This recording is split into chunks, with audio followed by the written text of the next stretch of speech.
হুগলি থেকে কাঁথি একটি জীবনের জন্য আনোয়ার হোসেনের অসাধারণ দৃষ্টান্ত।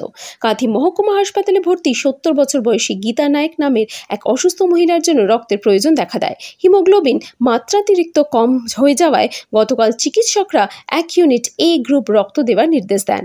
পরিবারের লোকজন যোগাযোগ করেন ফেয়ারফিল্ড এক্সেলেন্স পরিচালিত FFE লিভিং ব্লাড ব্যাংকের সঙ্গে। ফেয়ারফিল্ড এক্সেলেন্স পরিবারের পক্ষ থেকে যোগাযোগ করা হয় সুদূর ভগবানপুরের বিভীষণপুরের বাসিন্দা আনোয়ার হোসেন সাহার সঙ্গে। দুর্ভাগ্যবশত সেদিনই হুগলিতে তার এক আত্মীয়ের মৃত্যু ঘটে। তবু তিনি জানিয়ে দেন আত্মীয়ের দাফনের পর যত রাতই হোক তিনি কাঁথি পৌঁছে রক্তদান করবেন। বলা অনুযায়ী রাত প্রায় ৯টা নাগাদ তিনি পরিবার সহ কাঁথি ব্লাড ব্যাংকে এসে পৌঁছন। দীর্ঘ পথ পেরিয়ে ক্লান্ত হলেও তার মুখে ছিল এক গভীর তৃপ্তির হাসি। নিঃস্বার্থভাবে রক্তদান করে তিনি আবার রওনা দেন প্রায় ৪০ কিলোমিটার দূরের ভগবানপুরে। একজন অচেনা বৃদ্ধার জীবন রক্ষায় আনোয়ার হোসেনের এই মানবিক ব্রত নিঃসন্দেহে সমাজের কাছে এক অনন্য দৃষ্টান্ত। এই মহতী কর্মকাণ্ডটি সুসম্পন্ন করেন ফেয়ারফিল্ড এক্সেলেন্সের সভাপতি Tehran Hossain, FFE living blood ব্যাংকের ইনচার্জ সুনীল দাস ও মোস্তাক আলী খান।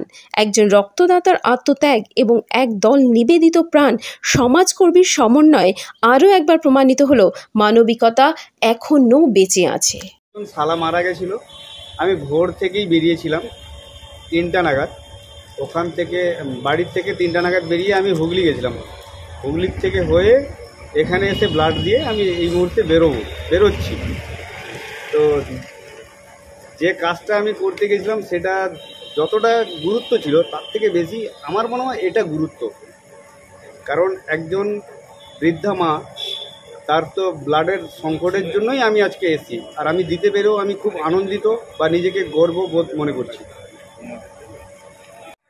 আমার পাশে দেখতে পাচ্ছেন আনোয়ার ভাই দাঁড়িয়ে আছে, যার বাড়ি ভগবানপুর থেকে ৮ কিলোমিটার দূরে বিভীষণপুর গ্রামে।